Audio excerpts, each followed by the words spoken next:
বন্ধুরা, আশা করি সবাই ভালো আছেন। তো বন্ধুরা, এখন যে আপডেটটা নিয়ে কথা বলবো, আমি জানি না এই আপডেটটা বলাটা কতটা যুক্তিযুক্ত হবে। তার কারণ এর আগে এই পরিচালক সাকিব খানকে নিয়ে যা করলেন, তারপর তার ছবি নিয়ে আপডেট দিতে আমার কিন্তু খুব একটা মনোপুত হচ্ছে না। তাও যেহেতু আপডেটটা পেয়েছি, সেটা আপনাদের জানানোর চেষ্টা করব। তো তার আগে প্রত্যেকটা বন্ধুকে অনুরোধ করে রাখবো, আপনারা চ্যানেলটা নতুন হয়ে থাকলে অবশ্যই আপনারা চ্যানেলটা সাবস্ক্রাইব করে নেবেন, আর যদি ভিডিওটি ভালো লেগে থাকে অবশ্যই লাইক কমেন্ট শেয়ার করে দেবেন। তো দেখুন, প্রথমত যেটা বলবো, তো সেটা হলো সাকিব খান এমন একজন আবারও পরিচালকের সাথে আসতে চলেছেন এর পরের বছর ঈদে। তিনি তার আগের ছবিকে সাকিব খানকে ডুবিয়েছেন।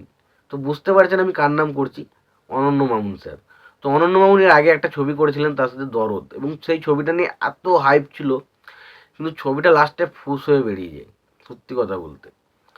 তো তার সাথে আবার একটা ছবি আসতে চলেছে সাকিব খানের, তবে সেটা সম্ভবত ঈদে রিলিজ করবে, এরকম কিন্তু একটা কনফার্মেশন আসছে যে অনন্য মামুন তিনি কিন্তু কনফার্ম করেছেন যে তার ছবি কিন্তু ঈদে আসছে। এবার যদি ঈদে আসে, এবছরে দুটো ঈদ কিন্তু ধরা হয়ে গেছে।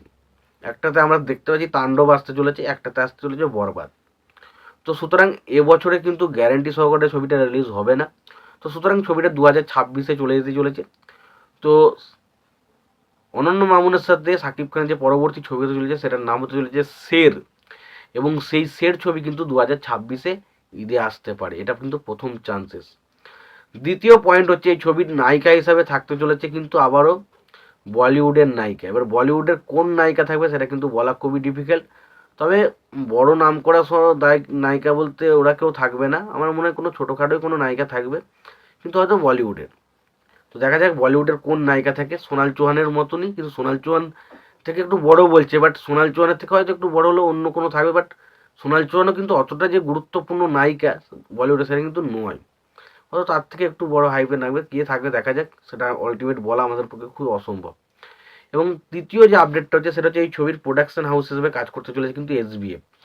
তো এসবিএফ কিন্তু দরদ ছবিতেও কাজ করেছিল, এবার এই ছবিতেও কিন্তু কাজ করতে চলেছে। এবার দেখার মতো বিষয় হচ্ছে এটাই, যে দেখুন দরদের মধ্যে আমরা যে খামতিগুলো পেয়েছিলাম, প্রমোশনে যে এত খামতি ছিল ছবির মধ্যে, তো সেটা কি আবার শেরের মধ্যে শের ছবিটার মধ্যেও হয়?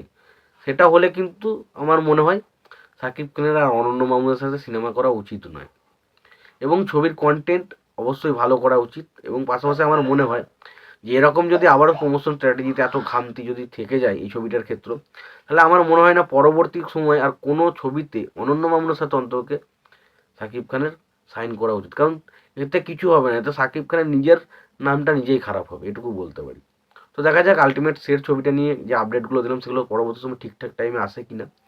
এবং তোমাদের এই বিষয়টা নিয়ে কি মতামত রয়েছে তোমরা অবশ্যই জানিও। তোমাদের যদি ভিডিওটি ভালো লেগে থাকে অবশ্যই লাইক কমেন্ট শেয়ার করে দিও। চ্যানেলে নতুন হয়ে থাকলে অবশ্যই তোমরা চ্যানেলটা সাবস্ক্রাইব করে নিয়ে পাশে বেল আইকনটা অবশ্যই প্রেস করে দিও। ভালো থেকে সুস্থ থেকে দেখা হচ্ছে পরের ভিডিওতে।